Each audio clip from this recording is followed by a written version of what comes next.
Hey guys, welcome back to my YouTube channel Tulsi Math Creation. Today we continue our lecture of class 11 mathematics chapter number 2 relation and function. In previous class we discuss about relation, today we discuss about function. तो first of all हमारे पास क्या आती है, definition आती है function की. हमें क्या दिया हुआ है, दो नॉन एम्प्टी सेट दिए हुए हैं x and y. Subset f of x cross y is called a function. एफ को हम फंक्शन कहेंगे एक्स से वाई तक का if and only for each x belong करता है एक्स में, कि यहाँ का एक एलिमेंट अगर हमें ले रहे हैं, अगर यहाँ का एक एलिमेंट है तो हमें यहाँ का भी एक एलिमेंट मिलेगा.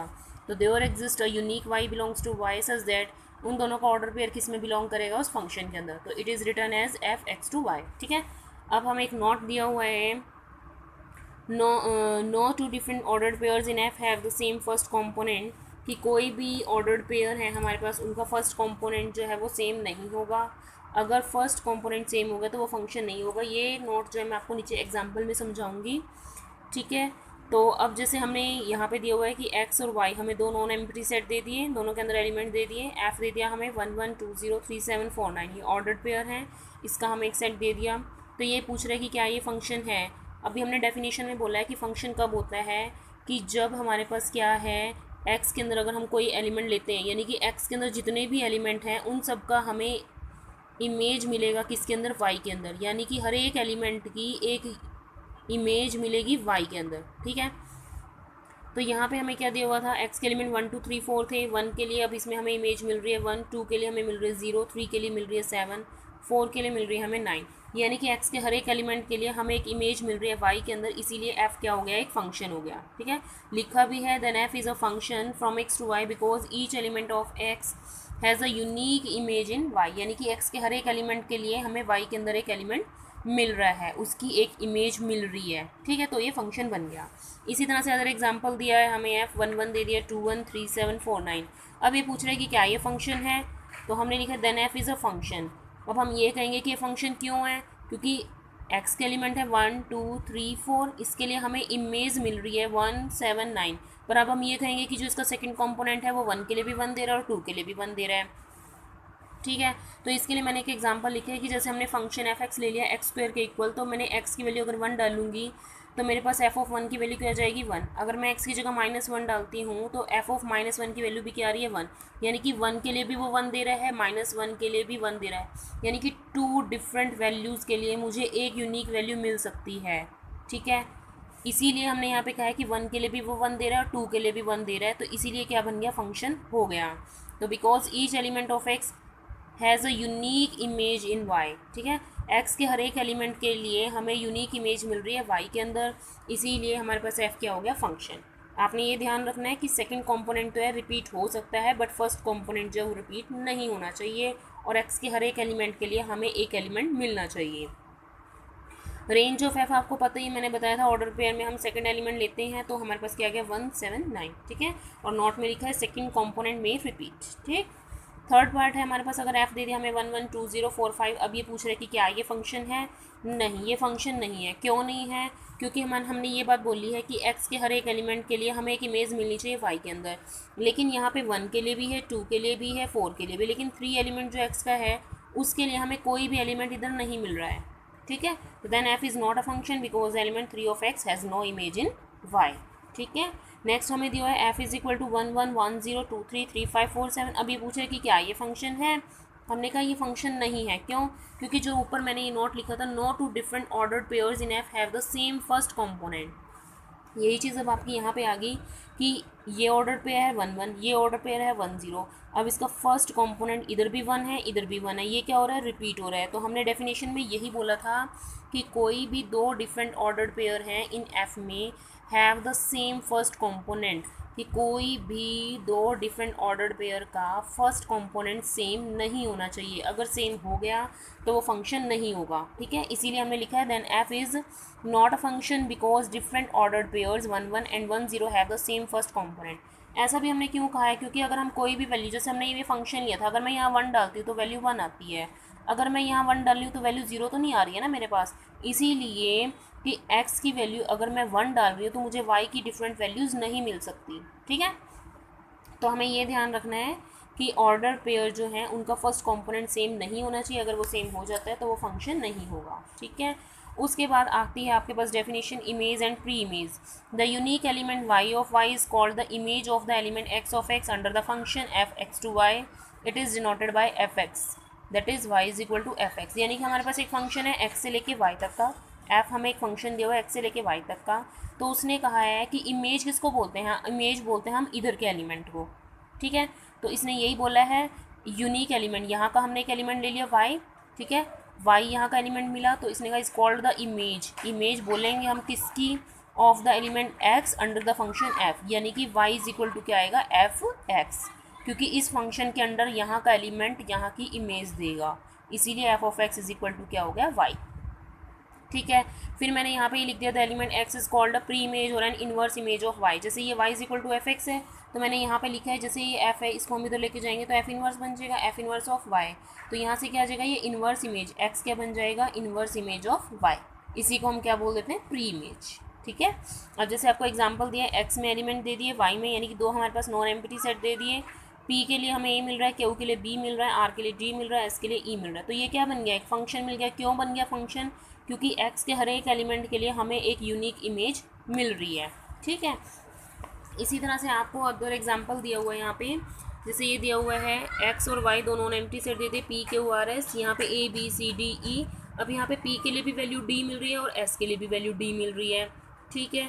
q के लिए b मिल रही है, r के लिए c मिल रही है। हमने यहाँ पे कहा था, हमने यहाँ पे ये बोला था ना कि हमारे पास सेकंड कंपोनेंट जो है, सेकंड कंपोनेंट जो है वो रिपीट हो सकता है, बट फर्स्ट कंपोनेंट जो है वो सेम नहीं होना चाहिए। तो जब यहाँ पे हम लेंगे p के लिए वैल्यू हमें d मिल रही है, s के लिए d मिल रहा है, यहाँ का कंपोनेंट रिपीट हो सकता है, इमेज में रिपीट हो सकता है सेकंड कंपोनेंट, बट इसमें नहीं हो सकता। तो हर एक के लिए हमें एक यूनिक इमेज मिल रही है, इसलिए ये क्या बन गया, फंक्शन। और रेंज ऑफ द फंक्शन आपको पता ही है क्या होती है, रेंज आपको पता है सेकेंड एलिमेंट होता है। जैसे अगर मैं यहाँ पे लिख भी दूंगी, इसको ऑर्डर्ड पेयर में लिख दूंगी, तो मेरे पास क्या आएगा, P D Q B R C S D, ठीक है। ये मेरे पास क्या बन गया, फंक्शन बन गया। तो यहाँ पे डी बी और सी, ठीक है, वही चीज़ लिखी है मैंने। ये मेरे पास क्या चीज़ आ गई, यहाँ की रेंज आ गई, ठीक है। इसी तरह से एक और एग्जाम्पल है, पी क्यू आर एस दिया हुआ है, ए बी सी डी ई दिया हुआ है, इसमें पी के लिए भी ए मिल रही है, क्यू के लिए भी ए मिल रही है, पी के लिए डी भी मिल रही है, एस के लिए सी, आर के लिए बी, ठीक है। अब इसने कहा है कि क्या ये फंक्शन है, अब हम कहेंगे ये फंक्शन है, नहीं है। क्यों नहीं है फंक्शन, क्योंकि x का एलिमेंट जो है p, उसके लिए हमें दो वैल्यूज़ मिल रहे हैं, a भी मिल रही है और d भी मिल रही है, लेकिन हम ये कहते हैं ना कि सबकी क्या होती है, यूनिक इमेज होनी चाहिए, यानी कि p a भी आ रहा है और p d भी आ रहा है। जब हम इसको ऑर्डर्ड पेयर में लिखेंगे तो p a लेगा, ये p d लेगा। हमने कहा था ना फर्स्ट कंपोनेंट जो है वो सेम नहीं होना चाहिए, अगर वो सेम हो गया तो ये क्या हो जाएगा, फंक्शन नहीं बनेगा, ठीक है। तो element p of x has two different images a and d in y, इसलिए क्या हुआ, ये फंक्शन नहीं है। इसी तरह से आपको दिया हुआ है P Q R S A B C D E, तो इसमें फंक्शन हमें क्या दे दिया, पी के लिए बी दे दिया, क्यू के लिए ए दे दिया और आर के लिए डी दे दिया। लेकिन ऐसे जिसकी हमें कोई भी इमेज नहीं मिली, अगर इसकी इमेज नहीं मिली तो वो क्या आ गया, नॉट अ फंक्शन। चीज़ इसमें भी मैंने आपको जो ये है एरो डायग्राम से भी मैंने यही चीज़ समझाई है, और जो हमने ये क्वेश्चन किए हैं इनसे भी यही चीज़ समझाई है कि हर एक एलिमेंट की हमें एक यूनिक इमेज मिलनी चाहिए। दोनों को समझाने का एक ही पर्पस है कि आपको फंक्शन समझ में आ जाए, ठीक है। तो आई होप आपको ये समझ में आया होगा। फिर आगे एक रिमार्क दिया है, रिमार्क में भी हमने वही चीज़ लिखी है जो हमने ऊपर दिखाई है कि जैसे इन्हें function F x to Y to every X belong करता है एक्स में there exist an element Y belongs to Y such that X Y belongs to F, that is Y is an image of X under F, that is Y is equal to F X. यही चीज़ हमने ऊपर की थी। फिर लिखा हमने no element of X can have more than one image in Y, कि एक्स का कोई भी ऐसा एलिमेंट नहीं होगा जिसकी हमें y के अंदर एक से ज़्यादा इमेज मिलेगी। जैसे अब हमें यहाँ पे क्या हुआ था ना, x का हमें एक एलिमेंट p मिला था जिसकी हमें दो इमेज मिल गई थी, a b और d b, इसलिए ये क्या हुआ था, फंक्शन नहीं है। तो यहाँ पे हमने कहा है ना कि फंक्शन तभी बनेगा अगर उसकी हमें एक यूनिक इमेज मिलेगी। तो यहाँ पे तभी लिखा है no element of x can have more than one image in y। फिर अगला दिया है there may be elements of y which are not associated with an element of x, यानी कि इसके अंदर y के अंदर एलिमेंट बच सकते हैं, ठीक है, y के अंदर एलिमेंट बच सकते हैं जिसकी हमें प्री इमेज ना मिले, लेकिन x के अंदर कोई भी एलिमेंट नहीं बचना चाहिए जिसकी हमें इधर इमेज ना मिले। लास्ट दिया हुआ है टू और मोर डिस्टिंक्ट एलिमेंट ऑफ x में have the same image in y। कहने का मतलब ये है कि जैसे p की हमें इमेज d मिल रही है, s की इमेज d मिल रही है, इसी तरह से अगर मैं कह दूँ q की भी मुझे d मिल जाए तो क्या हो जाता है, वो फंक्शन बन जाएगा, ठीक है। यही चीज़ आपको यहाँ पे बताई गई है। उसके बाद आ जाता है domain and range. Let f हमारे पास function x to y, then the set x is called the domain. ये आपने किया हुआ है, रिलेशन में भी आपने किया था। जैसे हमने रिलेशन में लिया था ए टू बी लिया था, तो वहाँ पे हम क्या कहते थे, ए हमारे पास क्या होती थी डोमेन, और बी हमारे पास क्या होती थी कोडोमेन। तो यहाँ पे भी ये लिखा है कि एफ एक्स से वाई तक का फंक्शन है, then the set x is called the domain of the function F and the set Y is called codomain of the function F. बस ये फंक्शन के अंडर हो गए थे, वो हमारे पास रिलेशन के अंडर थे, ठीक है। फिर आगे कहा the set consisting of all the images of the element X under the function F is called the range of F. Range of F अभी मैं आपको बताती हूँ, it is denoted by F X. Range of F is equal to F X for all X belongs to X. जैसे हमने यहाँ पे निकाला, हम कहते हैं ना रेंज निकालते हैं, रेंज में हम क्या लेते हैं, इधर के एलिमेंट्स लेते हैं, ठीक है। तो जैसे हमने यहाँ पे रेंज ली थी तो क्या आ गई थी, बी सी डी आ गई थी। तो यही चीज़ इन्होंने यहाँ पे कही है, ये चीज़ बोली हुई है ना, the set consisting of all the images of the element X under the function F is called the range of F. यानी कि एक्स के एलिमेंट की इसके ऊपर मैं फंक्शन अप्लाई करूँगी तो मुझे यहाँ की वैल्यू मिलेगी, जो यहाँ की वैल्यू मुझे मिल रही है वही मेरी क्या होएगी, रेंज। तभी हमने उसको क्या लिखा है, एफ ऑफ एक्स, ठीक है। नोट दिया है range of F is a subset of y which may और may not be equal to y. कहने का मतलब ये है कि जैसे अब हमारे पास यहाँ पे रेंज मिली बी सी डी, ठीक है। अब बी सी डी किसके एलिमेंट हैं, वाई के। इसका मतलब ये क्या बन गए, जो ये रेंज है मेरे पास बी सी डी, ये किसकी सबसेट बन जाएगी, यहाँ से वाई की सबसेट बन जाएगी, क्योंकि ये एलिमेंट किसके अंदर आ रहे हैं, वाई के अंदर। तो इसने ये बात बोली है कि range of f is a subset of y which may और may not be equal to y. यानी कि कहने का मतलब रेंज जो है, अगर ये बी सी डी मिली है, मान लो मुझे ये सारे के सारे मिल जाते हैं एलिमेंट, ठीक है, तो इनका कहने का मतलब है रेंज जो है वो इक्वल टू वाई के भी हो सकती है या उसका सबसेट भी हो सकती है, ठीक है। आई होप आपको ये वीडियो समझ में आई होगी। अगर आपको समझ में आई है तो please subscribe my channel and share my videos. Thank you.